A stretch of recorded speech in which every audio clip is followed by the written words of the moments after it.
Welcome back again, and in this lecture we're going to discuss the plights of ESL students in the United States and what you, as a teacher, can do to help these students and what to avoid. The rate of ESL students in the United States school systems have been increasing in the past several years, especially in the southern states, by about 300 to 400% per year, and in other parts of the country 50% of students can be non-native English speakers.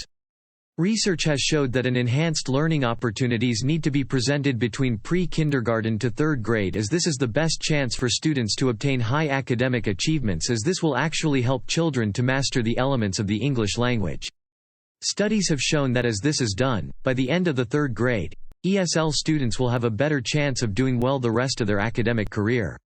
One aspect that has been discovered is that many teachers, especially new teachers, are now using new techniques in their ways of teaching, and these ways of teaching have resulted from the way they were raised and brought up. It was discovered that if teachers are trained in the ESL field, that they have a more positive outlook towards ESL students, and if a teacher has lived overseas, like myself, or has learned or speaks a foreign language, they are more open to ESL students. The more multicultural background an ESL teacher has, either by traveling or growing up in a multicultural society, the better classroom and learning environment they'll present towards an ESL student. Some negative findings from these teachers are that if a teacher was raised and educated in a nearly 100% English-speaking community, that they actually will have a more negative feeling towards ESL students.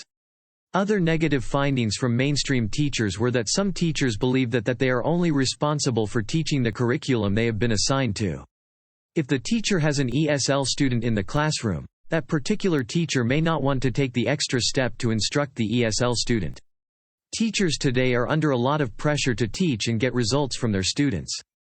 Many teachers are overworked, and because of this they don't want, as they would call it, an extra burden.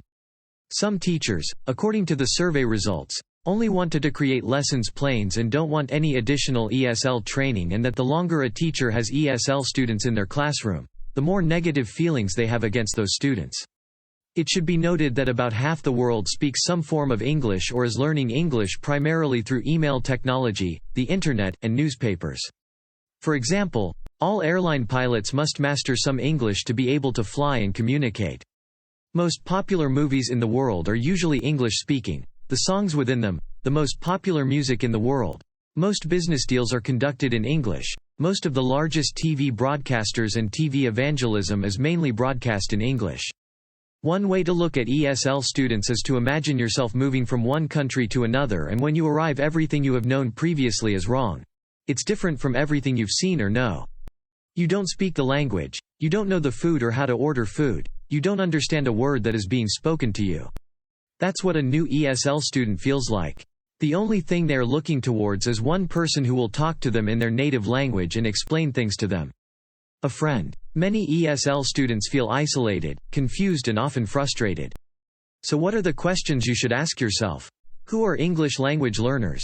English language learners are non-native speakers of English. Normally these students are either immigrants or refugees. What does the teacher need to know about these students? They need to know about the ESL students' culture, as knowing this will help the teacher discover the learning style. How students adapt and socialize with others will also help the teacher plan lessons and, in return, will help the student succeed.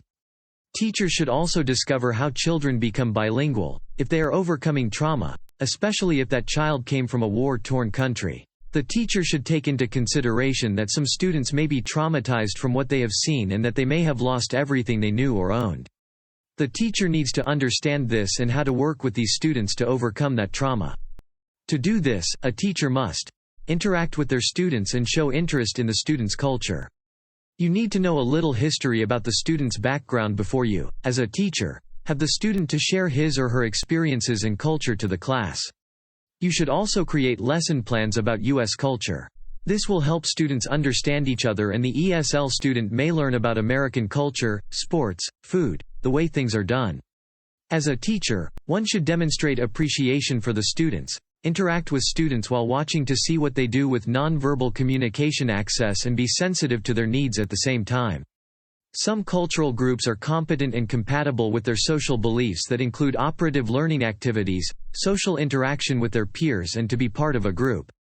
Some things you as a teacher should remember are: Avoid lecturing, and instead explain and teach in a kinder, softer kind of way. Don't tell the students that this is what we do it here and that's the way they are going to do it or they will be punished. Instead, in a polite way, explain to them that this is the way it is customary to do things in the USA, and what they could be doing may be considered rude or be confusing to the students in class. If you do it this way and be kind to the students, they will see you as a mentor and someone they can trust. The ESL students will actually try to understand and make the changes themselves. Encourage the students as much as possible. Understand the students' cultures to discover any overt or covert prejudices, stereotypes, or you may have tell them that you accept the cultural differences. Create lessons for the students' culture to the other students in the class and by all means avoid the laissez-faire attitude where the students have to learn about the culture on their own. Never give a handout out and say, "Here you go, now do this handout," without trying to explain the lesson. Instead, try and do pair work and use cooperative learning so the students work together and then be available when the students are working so you can answer any questions that they have. Help the students out as much as possible and be their advocate when your students deal with the discrimination from bullies, because they will, in their learning, make mistakes in English and the students will laugh at or make fun of them, which will actually put the students them more into a depressive mood where they don't want to talk to anyone or not at all. You will need to build up their confidence and self-esteem. This can be done through work-based tasks activities that explore the students' cultures in the classroom. This will validate the students and gives them the opportunity to allow themselves to show their culture to others and will raise their self-esteem in classroom. Well, that is all the time we have for today. I hope to see you again next time.